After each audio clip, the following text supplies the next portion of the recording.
and I'm a new face at the association. I've been with the association for about 6 months. I'm a charter school parent in Kansas City. I'm mom to Nina and Emilio, my brown, beautiful, bold children that are my driving force. And the reason why I am here as a parent advocate, it's because of my children. And I know that's the reason why all of you are here as well. So yes, I am the bilingual director of advocacy, working primarily with our parents and our students in our schools to engage them in these advocacy efforts to fight for what our children are entitled to. So for those of us who are not familiar with the association, the Missouri Charter Public School Association has the mission to improve student achievement by increasing that access to a high quality charter public education and all these options throughout the state of Missouri. We are also recognized as the primary resource and advocacy organization for charter schools in our state. The other thing is that we envision really that all of Missouri's charter public schools are working together to maximize our collective strength to really best serve our students and our families. And in order to make this happen, the association is continually developing and implementing strategic services, resources, partnerships, like the one we have with the Senator Nasheed to assist charter schools in providing really the best possible public education opportunity for our kids.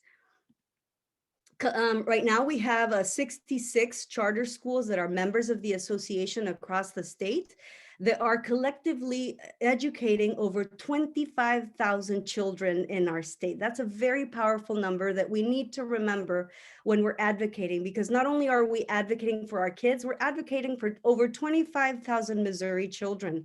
This is very important when we talk about that funding inequity, because that takes that number to a whole different level. And so what is Fix the Glitch? I know that several of you, and I think that I might have met a few of you last year. The charter school funding inequity is an effort that we've been pursuing with the legislature for over just a year.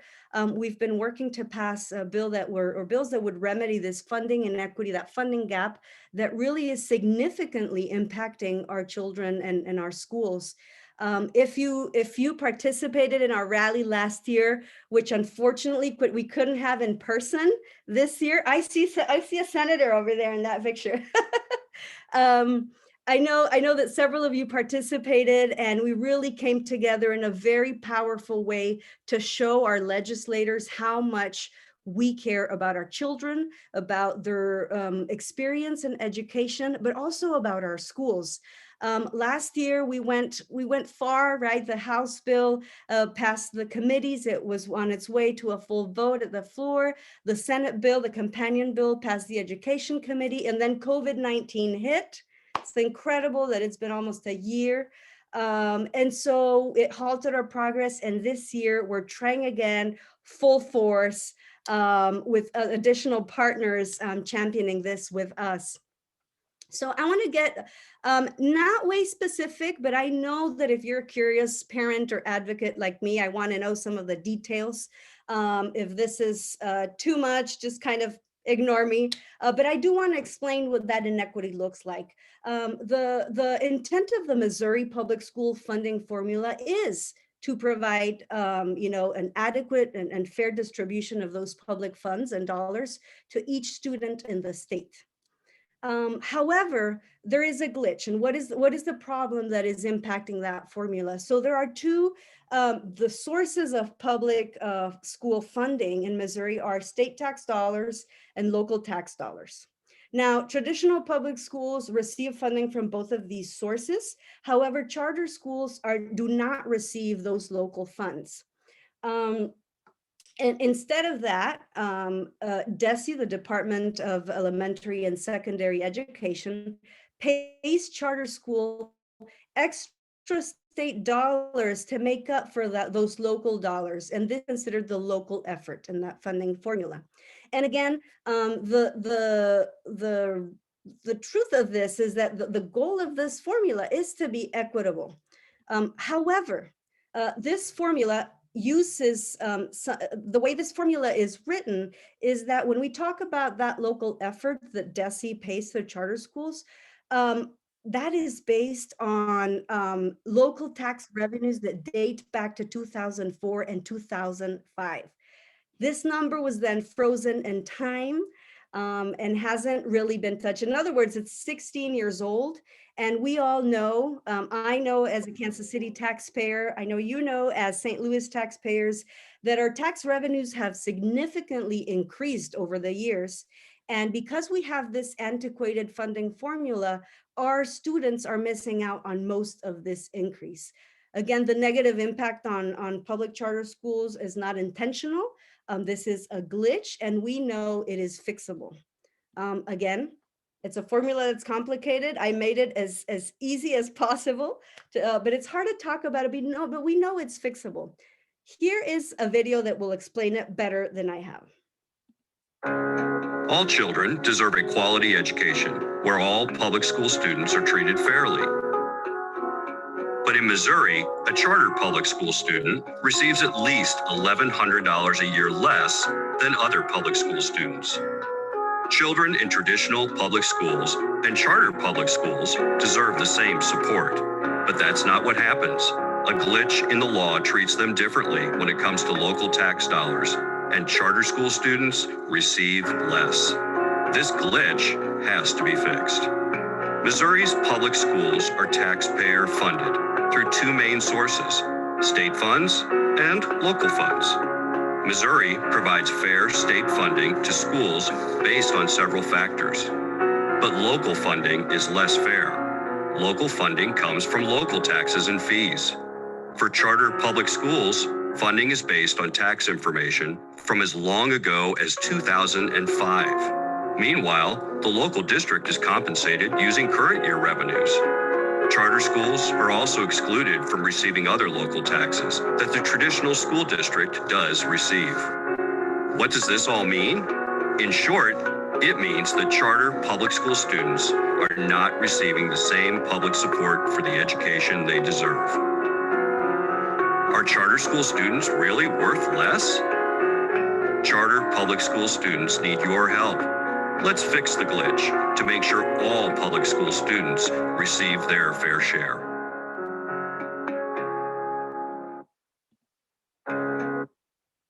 And so right after we produced that video, we got updated data. The actual funding gap for St. Louis charter school students is $1,231. For Kansas City students, it's $885.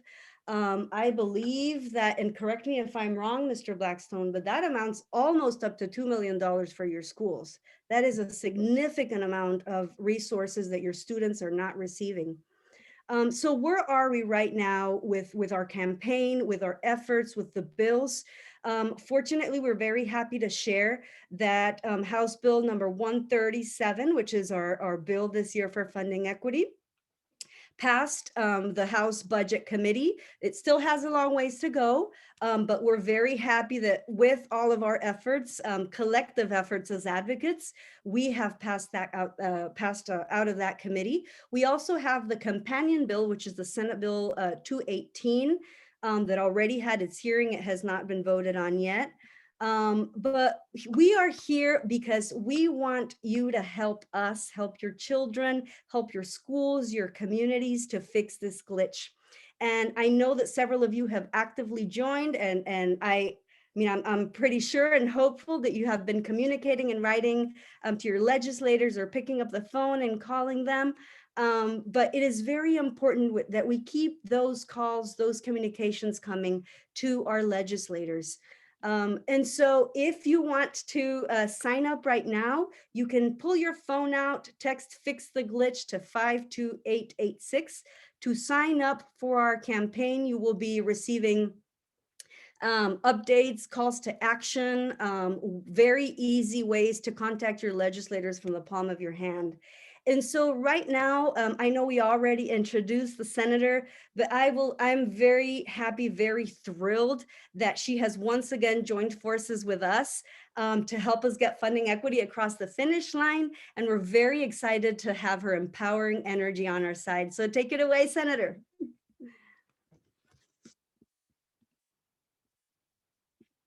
You're muted. We can't hear you, Senator. Senator, you're muted.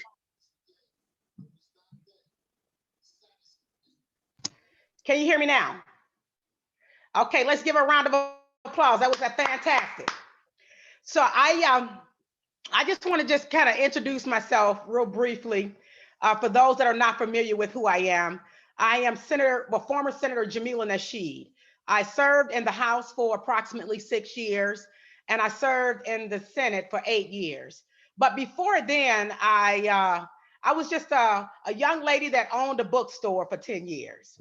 But just going back a little further, I grew up in the Doris Webby housing projects with my grandmother and my 3 siblings. My mother, at the tender age of 25, she fell into a deep depression. You see, my father came home from the Vietnam War, and she wound up getting pregnant with me, okay? While she was pregnant, he was shot and killed by way of a drive-by shooting in the Pier Igo. And so she fell into a deep depression or whatnot, and she wound up committing suicide. So I had to grow up with my grandmother, and my grandmother, she grew up in the South. She was a woman that really didn't have no formal education, but she had mother wit, and she knew how important it was to be able to talk about the quality of education and why it was important.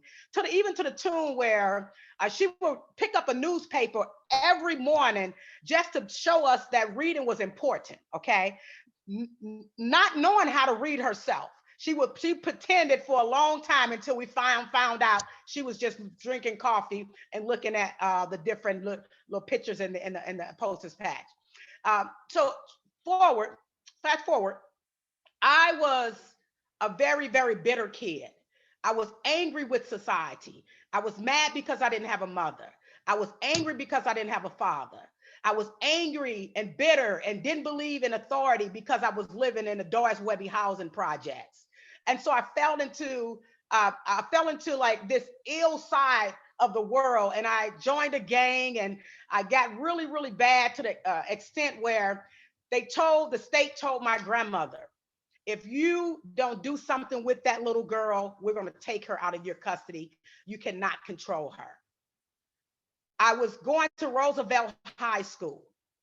I would eat lunch and I would go out the side door. And I did it so often that I fell so far behind in my credits. And they said, get out. There's nothing we can do for you. You're too far behind. Now imagine if I had choice at that time. Imagine if I had choice. I would have graduated from high school, but I had to go get a GED. So I was a young girl breaking laws to a woman making laws. And so no one can tell me if God plans, he's the best of planners. And so I'm saying all that to say that we have, for a long time, have had a broken educational system.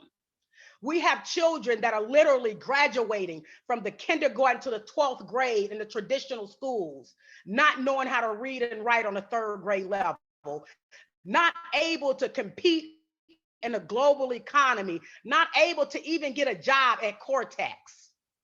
And so I've been fighting for a long time to give children a choice. If their parents feels that the traditional school doesn't work for them, that their child should not be trapped in that school, that they should be able to go to a charter school or any other school that the parents see fit.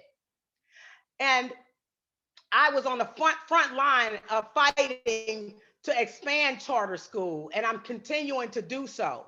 But I just want to say to you all, we're at a battle for our children's lives right now. If we don't educate them, we're going to incarcerate them. There is no in between. And so what we have to do, we have to take this up as a movement towards education reform. And the only way that we can do that is we have to make sure that the funding is equitable across the board. And so I plead with each and every one of you who's on this line right now, get the parents actively involved. Get the parents actively involved. Make sure that they have a call day, a citizens, I don't even want to say citizens, a civic duty day for parents to be able to say, we want you to text, fix the glitch, so that they can be able to get in tune with what's happening surrounding their children's education. Because again, if we don't educate our children, we're going to incarcerate them. And if we want to reduce crime, we have to increase the quality of education for kids in the city of St. Louis, especially poor Black kids in the city of St. Louis. And so I am going to be working extremely hard and in terms of making sure that the Black parents, the African-American parents, that they need to let their voices be heard and that they need to rise up and say enough is enough, that our children needs a quality education. And so we don't have enough African-Americans who actually champion this cause. We don't have enough, and it's going to be my job and my duty to turn up the volume so that individuals truly understand that that their children should have a choice. Kathy, I saw your hand up. Okay, so I just want to see if I can ask you all to make a pledge tonight to galvanize and bring the parents in the fold where they can become actively involved in terms of their civic duties. We need to educate, aggravate, and agitate until we get the equitable funding that we need for our children, because our children deserves it. So we got to fix the glitch. You have to type that, fix the glitch, and make sure that every parent is typing fix the glitch and get them actively involved on a social networking level, even if it's just talking to their next door neighbors about the importance of choice. Thank you. Thank you very much, Senator. That very powerful, very true, very relevant, and it resonates with me. I'm sure it resonates with many of you as well. I have dropped in the chat box several of the resources. There's many ways in which you can join this advocacy effort. Remember, we're fighting for our children. So there are different ways in which you can join this fight, join this cause, join this effort. One of the best ways that I've found that parents are really tracking and engaging is by joining our Missouri's Charter School Community Closed Facebook group. We have discussion there. We have parents sharing. We have resources and news, and it is really a way for us to build a strong community across our state. Also, as Senator said, if you can text Fix the Glitch to 52886, you will sign up. We have made it very convenient for all of us. We know that we're all tied up, that there's a lot going on, but you can advocate from the palm of your hand. So we've made it very convenient for all of you to use this phone to action tool to advocate for your children, for your neighbors' children, and for the children of Missouri. If anybody has any questions, we'd be happy to open up the floor for Q&A, comments, ideas, thoughts.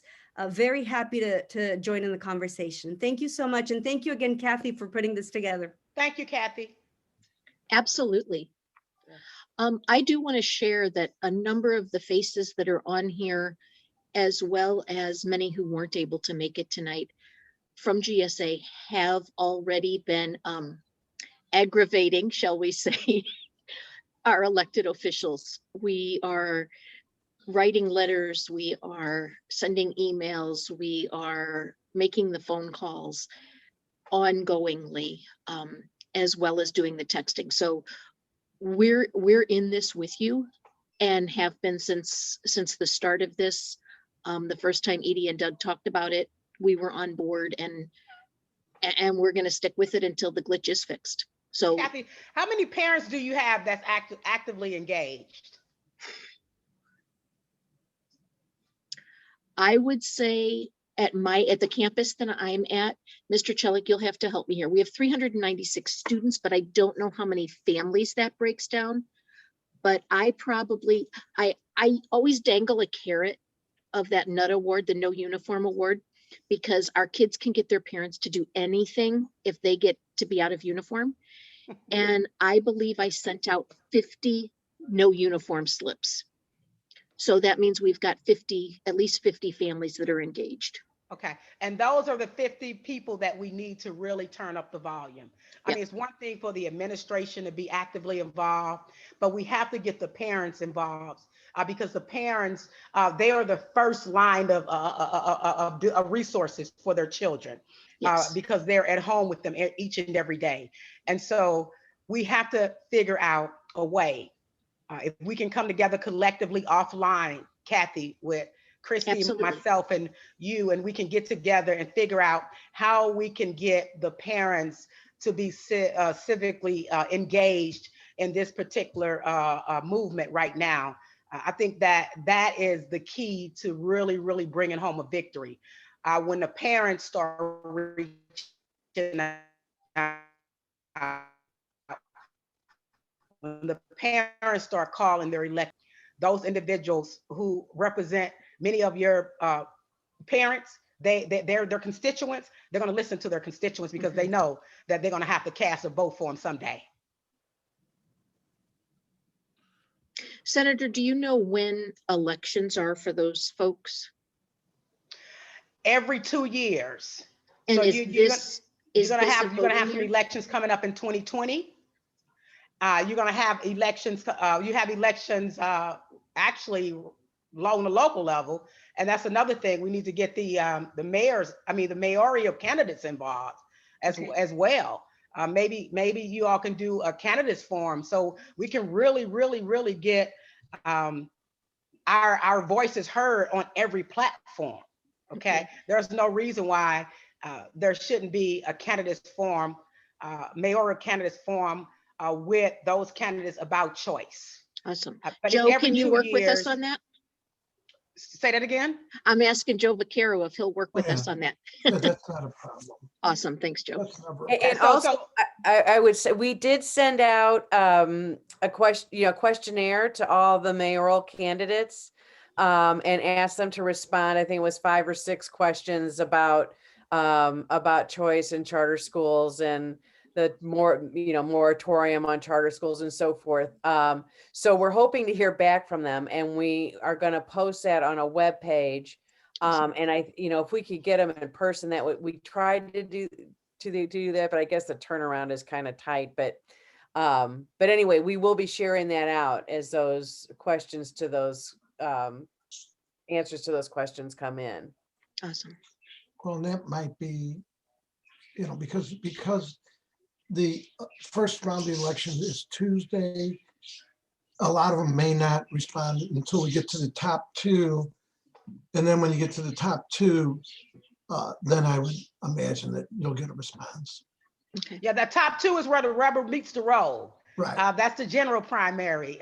We have a new day in town. I mean, we have a new political process in town now with the rank voting.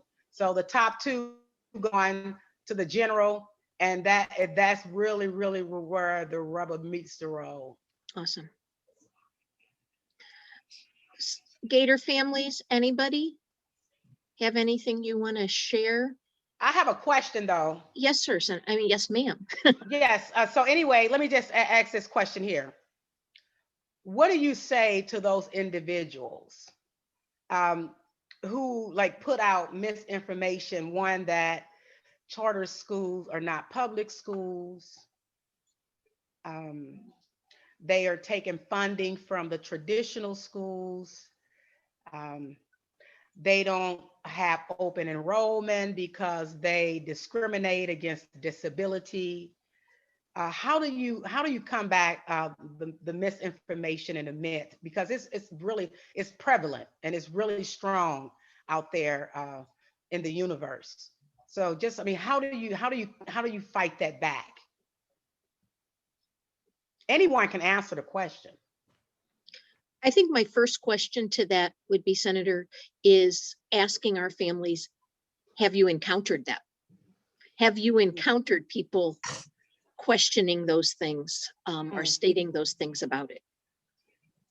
I will say that the people that have, you know, got on me about it, and even from the private schools, and Mr. McCain knows, uh, how tough this was at the beginning. You can't move your kids there. It's going to be horrible. It's going to be terrible. We did it by proving I believe we got the best charter school in the city right there at Gateway. In my opinion, I think our numbers. I got a call from a parent whose kid just got a scholarship to, I think it was MIT, out of Gateway. And the same people that were picking on me, and Mr. Blackstone could attest to this, were the same people calling me up going, Joe, yeah, is there any way you can get my kid in there? And I got to call Mr. Blackstone. And so all these people that were saying, oh, this would be the worst thing and horrible in the education, it's going to be terrible.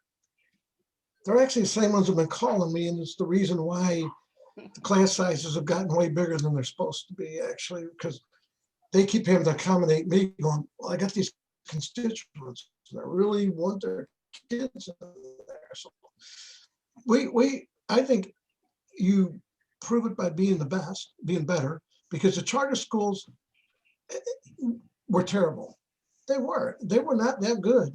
They're good now. But they didn't start out that good. And I think what Gateway, and I can't speak for all the charter schools, but I think what Gateway has done is prove to the city of St. Louis, we actually got people moving into the neighborhood and people that would otherwise have moved out of the neighborhood to go to county schools. We have parents, I got kids growing up on the block, and our neighborhood has stayed whole because and we have education choice, because you can, for what it's worth, and maybe somebody could argue this, but I can say that the public schools have actually gotten better because of the charter schools. I think the private schools have gotten better, at least I can only speak to us, because now they have competition. We can say we can put a very good quality program on, and we have education choice, at least in our neighborhood. And I do think that what they're doing with these school shutdowns is wrong up north. But either way, we do have a very good public school in our neighborhood. We got a very good Catholic school in our neighborhood. And we also have a very good, I would say, great charter school. So I think the best way you do it is making sure that the school you're associated with is high up in the ratings. I know when we were doing the MAP scores, I always check. And we're right up there. We're in most cases beating most of the schools throughout the state. Mr. Blackstone could correct me, but I thought, didn't we win the robotics championship throughout the state? That's right. So, I mean, I'm proud of it. And believe me, when we started it, everybody hated me. There's going to be buses. There's going to be this. It's going to be terrible. Don't trust Joe. And now I'm the same people that are calling saying, can you get my kid in there? And I think, what do we have, 1,400 students at Gateway, maybe a little more. And the first couple of years I babysat that. Now they think I've abandoned them because I don't come around, but I couldn't be more proud of them. I mean, I like, because we went through torture to put that in there. And we only got it open a week before school was supposed to start. We were still putting stuff together when we had kids there, Joe. Come on. We were putting this stuff together on the parking lot. But had it not been for that charter, I would have had a vacant building, a big vacant school building that would have been a giant mess. So, I mean, I support good quality education. I support public schools, and I support the charter schools. But I do think, yeah, it should be fair. I think that and I would guess what we could do, and I will ask the senator maybe to come in and work with me on that. But when we get back in session, maybe we can do a resolution or something in the city asking. We would send it to the state senators and reps, but we can do a resolution and send it asking exactly this. And I would ask the senator to help me, because she's certainly a lot more qualified. I can write a decent resolution, but we've sent stuff up to the governor and it probably goes in the trash can, but That's all maybe right. she can help me, get that out there. Awesome. Thanks, Joe. So I absolutely can, Joe. I will do just that when you get back in session. We will, and I'll be there with you. Okay. I'm going to jump into another meeting unless right. somebody needs me. thanks, Joe. I Sure. appreciate you jumping on. We're joining. Senator, I would like to answer your question Okay. because I found it to be very powerful that when we share our personal story, our charter school story, the stories of success of our children in our schools, that's the most powerful way because it's evidence, right? It's evidence to the people, not just to our legislator, to our community leaders, to our neighbors, to our friends. When we share our personal story, that personal narrative about our experience in our charter schools, that is very impactful. And we know that when we have brought parents to testify at the legislature, whether it's the House of Representatives or the Senate, those testimonies are the most powerful, the ones that touch them, right? Because they're hearing directly from parents, they're hearing directly from families.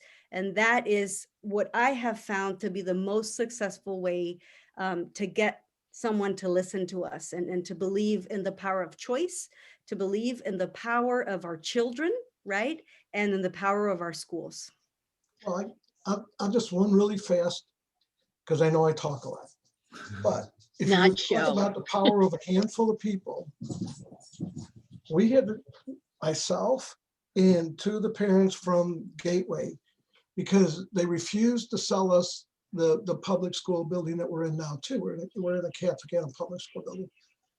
We offered them what they wanted. They said no. We offered them, I believe, and Mr. Blackstone could back me up on this, $500,000 more than they wanted. And then I believe we offered them $1 million more than the sale price, and they told us no. Myself and two people, Robin Wabi couldn't testify to this, but we went to Jeff City, and the power of three of us going to the senators up there. We sat down, and the senator said, "Look, you are going to sell them that building. You're going to get it appraised, and you're going to sell it to them for what it's worth, and not anything." So the power of a handful of people going up, we didn't have to threaten them or anything because there's a lot of decent people that are elected. You're not elected if you're not. And I think even a handful of people testifying, it made a big difference. The public school buildings are now open, at least in St. Louis, to the charter schools if they want to buy them. Right. Thanks, So Joe. that's three people. That's not a whole group. That was three of us. Right. Anyway, I'm going to get off because I do All right. have to do the Thank neighborhood you. meeting. Thanks, Joe. Thank I you. all. think in response to the senator's question, a couple of things that I would say is, number one is our transparency. Our transparency speaks for itself. And when I say that, I mean, when we first were opening, we were going door to door, literally, and going through the phone book, calling people, telling them about this, and people didn't know what a charter school was, and trying to explain that fully. The neighborhood that we're in directly, we have a lot of older people who have been set up there for a number of years, and I run into them and we talk about things, and they now are saying, we didn't know that a public school could be like this, because in their minds, public schools were rowdy. Public schools were the kids who didn't get into the Catholic school or whatever. They just had this illusion. So I think being transparent, showing people who we are.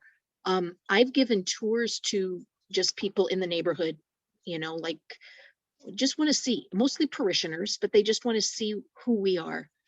I think another thing that speaks for us is the fact that most of our administrators and a number of our teachers have their children enrolled in our schools, regardless of what district they actually live in. They're making the choice, and I think that speaks for itself. And then our families and our kids, we've got really good kids. So Senator, when you say, how do you respond to that? I can honestly, I've been with GSA since its inception and opening in 2010, I've never had anybody question those things. I've never had anybody ask me those things. But I think part of that is we post that information. Anything that I get from the Charter School Association, I'm constantly putting it out there. So people are reading it. It's just kind of, they're just absorbed in it as to what a charter school really is, that I guess the questions aren't popping up. That's why I was asking if parents are running into that, because I am not. Ellen, you've been around for a while. Are you having people ask you those kinds of things? No, I have not either. I think the fact is, since we have about 40–50% of public school population attending charter schools in both sides of the state, those questions are posted by people who intentionally trying to ruin our image out there, and we do not see them. They are mainly out there, but it's not in our community, or they are not interacting with us. And our response is basically putting the facts about charter schools, posting those facts about charter schools, and real life stories, as it is mentioned. Our parents is kind of like the best answer to them. But again, in our day-to-day operation, we do not see them. We do not face with those questions. It's, to me, those questions are posted by people who intentionally trying to damage, ruin our reputation out there, and trying to kind of like change the perspective of charter schools' image. So that's what we see overall. Well, let me just say this here. Out of all due respect, I think you all are just in a box. We are. To hear that you don't hear this, and you don't ever hear it coming from your angles, any angle. But I will say this to you: a lot of your elected officials are hearing that, okay, and what they do, they gurgitate it, okay. And so what we need to be able to do, and it's a lot of that being said on social media. If you go to Twitter, some of the things that I post, and they come back with all guns ready to fire on behalf of anti-charter schools. Okay, and those are the things that they say, is that charter schools, is taken away from public schools, taking funding away from public schools, and that they are they don't allow disability kids to come in. I mean, all kind of myths out there. And let me say this again: lots of elected officials, especially Democrats, are falling prey to that argument.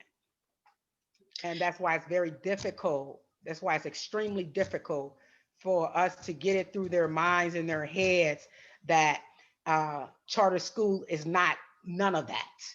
Because they have been hearing it for so long. It's like, it's ingrained in their psyche and in their minds that charter schools are that it's like the big bad wolf.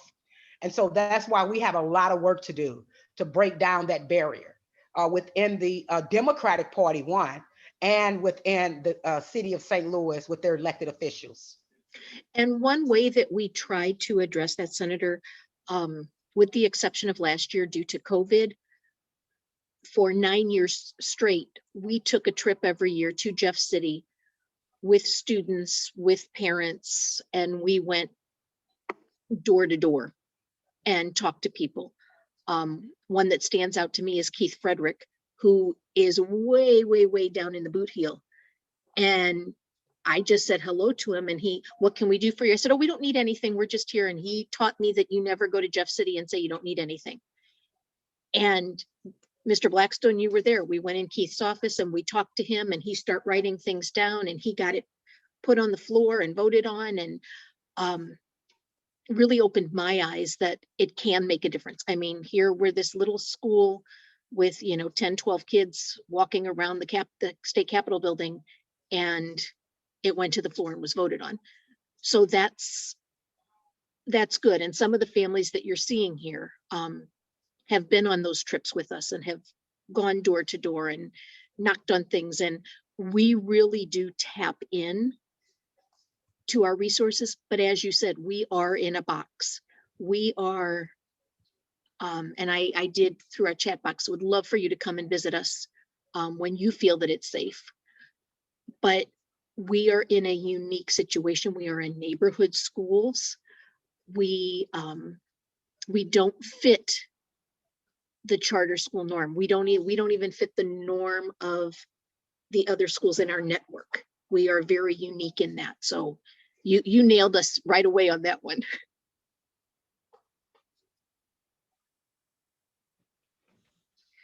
Anybody else have things to share?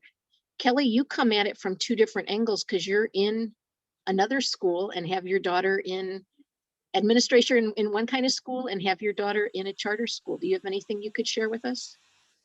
So I hear some of those things more so in St. Louis County about charter schools taking money from local school districts as the talk of some charter school. I think there's one maybe proposed in Normandy that should be opening soon. So I hear that a little bit more in the county, but really in the city of St. Louis, I think there's a different culture when it comes to the acceptance of charter schools.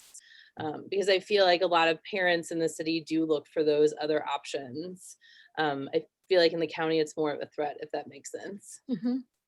But I mean, the same answers you gave, it's just about educating people on the actual funding of public schools and charter schools and talking about the formula and things like that. Once you give actual facts, it kind of shifts that way of thinking. Awesome. But I do agree that we live in a box. I mean, in the neighborhood that we're in, it is very different than a lot of neighborhoods in St. Louis. Because we're one of those families that do live right down the street from the school. Mm-hmm.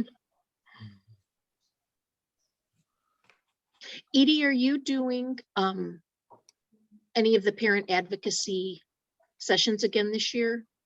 Well, that's the answer is yes. That's Christy's main job. Okay. And so lucky for her, She starts started during in the middle COVID. of the Okay. pandemic, right. So and we've had much slower turnout in St. Louis than in Kansas City. So Senator Nasheed is also going to be helping us kind of rally the parents, because that's what we always hear at the Capitol too, that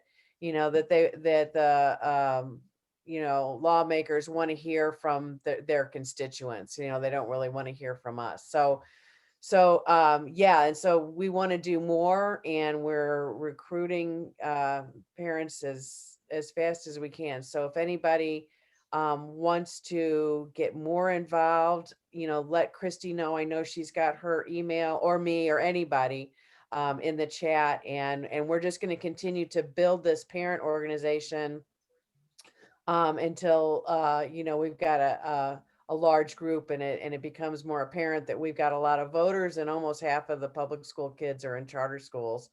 So so Okay. the answer is yes, working Awesome. on it. And Smiley Families, if you have any questions about the advocacy program that Edie's referring to, Kate, who is Mackenzie Thornton's mom, Mackenzie's in 5th grade. She was very involved with the parent advocacy group last year, and would love to talk with you about her work on the committee and what a difference it made for her. Oh, Senator, and she was so helpful. I was hoping I'd see her here tonight. she is dealing with Girl Scout cookies. She was going to come, but that would be the only thing worse than sitting in my bed with Girl Scout cookies. Senator, I have a question for you.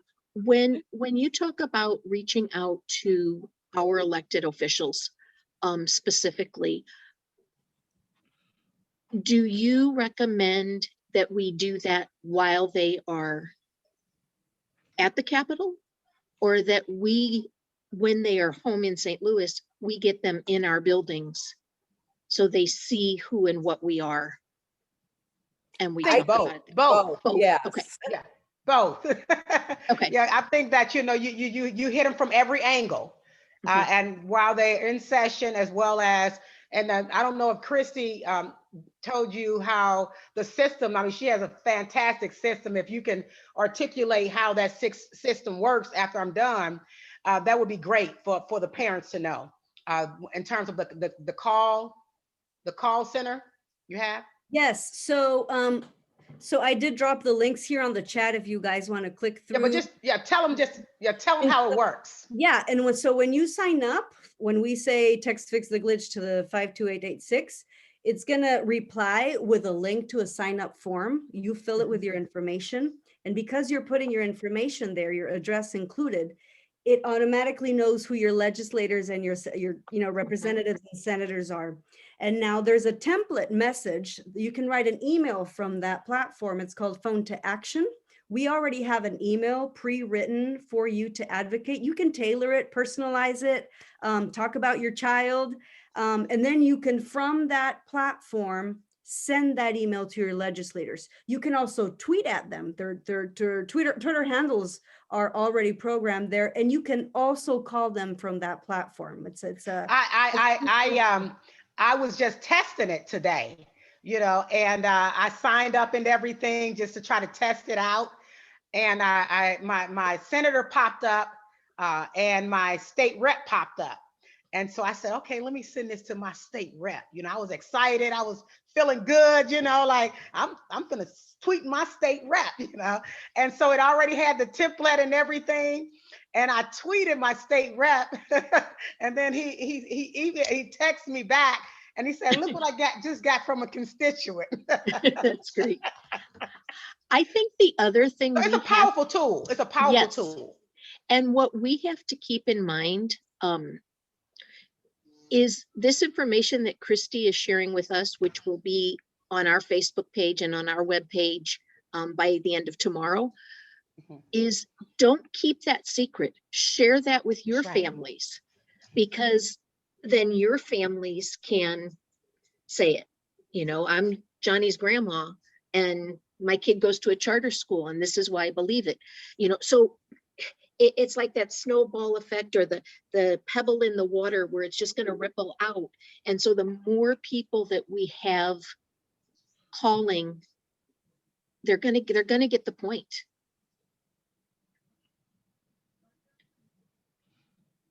Yes. And it's really interesting to see, just in the last month with that platform, so then we can see, who's getting emails, who's getting calls. Oh, awesome. And so then if there's, so it's really easy, and it's super helpful for us too. That's great. Bo, as board member, do you have anything you want to jump in with? Not only board member, you're mute. Bo, I don't think I can unmute him, can I? Bo. He got it. There we go. There you go. I agreed with the senator when she said some of the Democratic politicians are kind of against it. I belong to a Democratic club, South. They're very much against charter schools. And I just kind of shake my head. And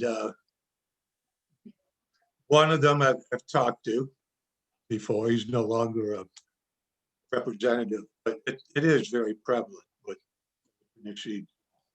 So maybe you need to hold one of your meetings at school, and we'll just happen to be there talking about things. Or why don't you join us at our meeting? I'd be happy to join you, Bo. You know that. Yeah. Awesome. And Bo, I'll be happy to join you as well. You got it. All right. Yes. This is a movement. That's right. Yes. Right. Mr. Blackstone. Incidentally, one of the women who was running for state representative was very against charter schools. She did lose. I don't know whether her opponent was for charter schools or not, but she did not win. But yeah, please join us. Awesome. Mr. Blackstone, do you have anything you want to add?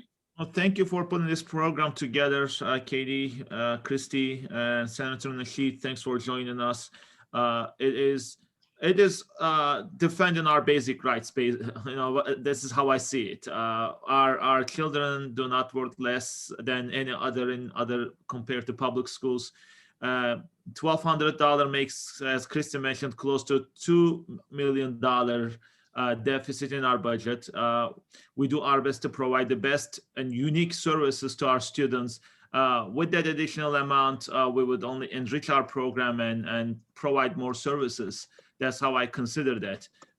So we need to fight for this basic right. It is, to me, it is a shame to like working, but I think we have to defend our kids' right over here and work hard for it. And we need to be vocal. I think that's important piece. That yes, we do the best thing. The services we provide, the care we provide for our kids is commendable, but we need to be vocal. They need to hear our voice. And world is not going to be a better place unless the righteous people become more vocal. That's the problem. Like people who complain, who go after you, are making kind of like or control the narrative. That's the problem. We need to control the narrative. We need to be vocal and put our work and word out there. So it's time for us to become the squeaky wheel. Mhm. Awesome. Well, I thank you all very much, families. I know that this was an early time after school, getting kids, getting homework, but I really appreciate you taking the time out to do this. Edie, Christie, and Senator Nasheed, thank you so much for being. There's Kate. Do you see her down there? Hey, Kate. I told her. Hey, Cookie Lady, we were talking about you. Yeah, I'm sorry. I'm cookie momming it today. So we were just, I told families that if they want to know about the advocacy group, you're the girl to go talk to. And you and I can hook up again and we'll get some more people on board and get this glitch fixed. And make sure, Kathy, make Yes, sure you stay connected with us here. absolutely. Christy can give you my information. Okay, And we can all just, get together and start kind of strategizing and Perfect. galvanizing. perfect. And as I said, Senator, you are welcome at Christie as well. You haven't been in our buildings either. You are more than welcome to come to our buildings. Christie, it's a little bit of a drive for you from Kansas City, but we can do that. Senator, you're here anytime. Okay. We have 3 Thank you. campuses and we would love to have you. Great. All right. Okay, great. Yeah. Thank you Thanks all. for having me. And tonight. absolutely. And Gators, your kids will get their Nut Awards tomorrow if they're in person. If not, they'll get them in the mail. All right. Well, thank you, Thanks, everybody. everybody. so Thank much. you. Thank you. Bye-bye. Bye-bye. All right. Bye-bye.